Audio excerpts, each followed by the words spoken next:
겨울철 천지를 하얗게 뒤덮은 아름다운 눈의 풍경.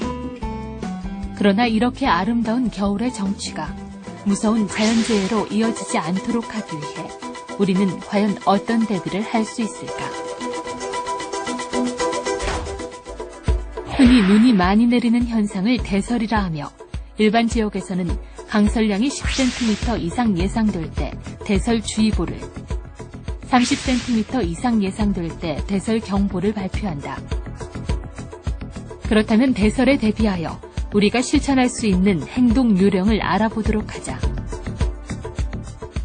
먼저 라디오, TV 등을 통해 기상정보와 교통통제 및 교통 상황에 대해 알아두고 노약자와 어린이는 가급적 외출을 삼가며 집 주변 빙판길에는 염화 칼슘, 모래 등을 뿌려 미끄럼 사고를 예방한다.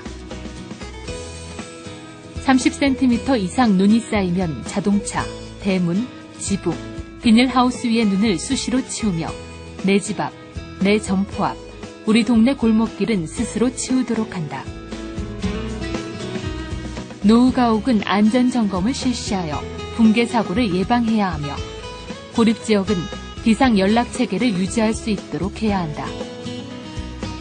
부득이하게 외출을 해야 할 경우에는 자가용보다는 지하철, 버스 등 대중교통을 이용한다.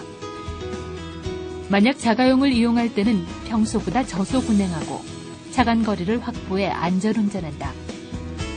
또한 간선 도로변의 주차는 제설 작업에 지장을 주기 때문에 삼가도록 한다.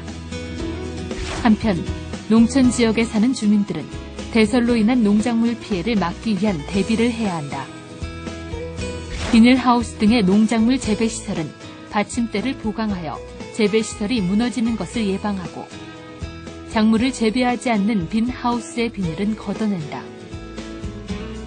또한 눈 녹은 물이 하우스 안으로 스며들지 않도록 배수로를 정비하고 하우스 주변에 단열재나 보온덮개를 설치해 피해를 예방한다. 소리 없이 커다란 재앙을 일으키는 대설. 그에 맞는 대비책을 숙지하여 현명한 겨울나기를 하자. 매년 겨울이 되면 수도계량기 동파 사고가 발생해 생활에 불편을 주고 있습니다. 수도계량기가 동파되면 수돗물을 사용할 수 없어 큰 불편을 겪게 됩니다. 그리고 누수된 수돗물의 결빙에 의해 2차 피해가 발생하기도 하는데요. 그렇다면 이렇게 해마다 반복되는 수도계량기 동파, 우리 손으로 막을 순 없을까요? 실험을 통해 알아보도록 하겠습니다.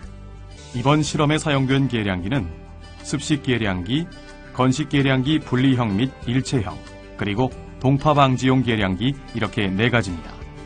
각각의 수도계량기를 실제 환경과 유사하게 세팅한 후 온도를 영하 5, 10, 15도로 설정하여 각각 24시간 동안 동일하게 유지하였습니다. 그 결과 모든 온도에서 습식계량기와 분리형 건식계량기가 가장 먼저 파괴되고 일체형 건식과 동파방지용 계량기는 24시간 동안 동파가 발생하지 않았습니다. 이처럼 동파방지용 계량기로 교체하는 것만으로도 해마다 발생하는 불편을 크게 줄일 수 있습니다. 그러나 동파 계량기가 설치되어 있지 않을 경우 우리가 일반적으로 사용하는 동파 예방법으로는 계량기 안에 보온재를 채우거나 혹은 수돗물을 조금씩 틀어두는 방법들이 있는데요. 이러한 방법들은 과연 얼마나 효과가 있을까요? 동파에 취약하고 보급률이 높은 습식 계량기를 대상으로 온도에 따른 보온 대책 효과를 검증해 보았습니다. 보온재에 의한 보온 지속 효과는 보온재를 감싸지 않았을 경우와 비교하여 영하 5도에서는 7시간 정도, 10도에서는 3시간 정도, 그리고 15도에서는 1시간 정도 보온 지속 효과가 있는 것으로 나타났습니다. 그러나 꾸준히 수돗물을 흘려보내는 상태에서는 보온재가 없이도 동파가 발생하지 않았음을 알 수 있는데요. 따라서 한파 지속 시에는 보온재로 수도계량기를 감싼 다음 외출이나 야간 등 장시간 수돗물을 사용하지 않을 시에는 조금씩 수돗물을 틀어놓는 것이 가장 효과적입니다. 네, 우리 생활에 꼭 필요한 물, 미리 조금만 신경 쓰면 불편 없이 사용할 수 있지만 그렇지 않은 경우 크다 큰 불편이 뒤따르고 또 경제적 손실을 가져올 수 있습니다. 우리 생활을 불편 없고 윤택하게 만드는 힘은 바로 우리 손에 달려 있다는 점 국민 여러분 모두 기억하시기 바랍니다.